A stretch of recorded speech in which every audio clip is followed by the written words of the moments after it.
ये भाई बहनों, आज की रोटी की हर सदस्य व्यक्तियों के लिए यीशु ख्रिस्तांचे मधुर नामाचे सप्रेम नमस्कार. आज की दिनांक 12 जुलै 2025. आपला रक्षक पहा, जो इस्रायल राखतो तो ना झोप घेईल ना निजेल. स्तोत्र. 121 अध्याय वचन 4. आपला दयाळू प्रभू ना झोपतो ना विश्रांती घेतो, तो अंगड आपली देखरेख करतो. जर झोप न येणाऱ्या आणि सदैव जागरूक राहणाऱ्या डोळ्यांची एक जोडी असेल तर ती प्रभूची आहे.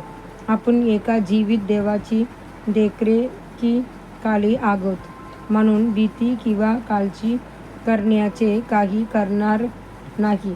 एकदा एका गावात एक वृद्ध स्त्री राहत होती. ती अतिशय श्रीमंत आणि प्रभावशाली होती. तिने अनेक लोकांना दागिन्यांच्या दारणावर पैसे दिले होते. इतकी श्रीमंती असूनही ती रात्री फारशी झोपत नसे, कारण तिला चोराची भीती सतत सतावत असे. अगदी क्षुल्लक आवाजानेही ती घाबरून उठत असे. तिचे संपूर्ण आयुष्य मालमत्तेची चोरी, घुसखोरी आणि मृत्यूची भीतीमध्ये गेले. आजही अनेक लोक अशाच भीतीचे जाळ्यात अडकलेले आहेत. त्यांनी आपला शांतता, आनंद आणि विश्रांती गमावली आहे. पण आपण देवाची मुले म्हणून आपल्या सर्व चिंता प्रभूकडे टाकू शकतो आणि असे म्हणू शकतो, प्रभू, तू नेहमी जागा असतोस, कारण तू झोपत नाहीस. म्हणून मी निर्धास्त झोपू शकतो, कारण तू माझी राखण करत आहेस.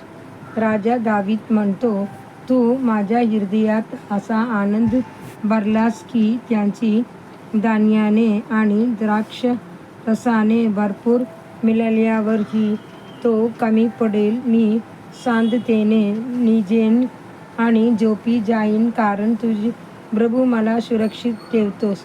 स्तोत्र. वचन 4, 7 आणि 8 वचन. गरज घरी सुरक्षा केवळ प्रभूकडूनच मिळते. अनेक जण आपल्या घरासाठी चौकीदार ठेवतात, कुत्रीही पाळतात. पण बायबल काय म्हणते? जर प्रभू घर बांधत नसेल तर बांधणाऱ्याचे श्रम व्यर्थ ठरतात. जर प्रभू शहराची राखण करत नसेल तर चौकीदार व्यर्थ राखण करतो. स्तोत्र. 127 अध्याय 1 वचन. आपल्याला माहीत आहे की भारताच्या माजी पंतप्रधान इंदिरा गांधी यांचे गुण त्यांची स्वतःची सुरक्षा करण्याची केला होता. पृथ्वीवरील रक्षक झोपी जातात, चुकतात, पण आपला प्रभू कधीही झोपत नाही ना डोलतो. एक मेंढपाळ आपल्या संपूर्ण कळपावर सतत लक्ष ठेवतो. तो एका लहान मेमनाला सुद्धा फरकू देत नाही किंवा धोका येऊ देत नाही. प्रिय देवाचे लेकरा, तू त्यांचे डोळ्यातल्या तारा आहेस.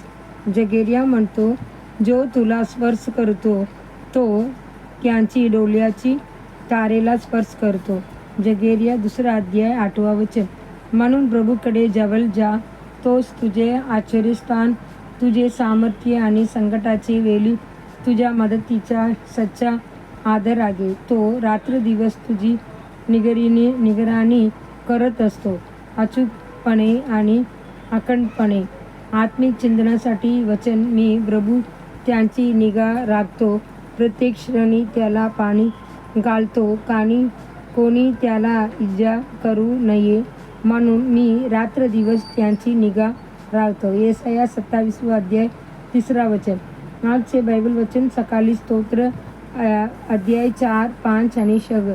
संध्याकाळी प्रसिद्धाचे कृत्य 17 अध्याय 16 वचन से 34 वचन. धन्यवाद.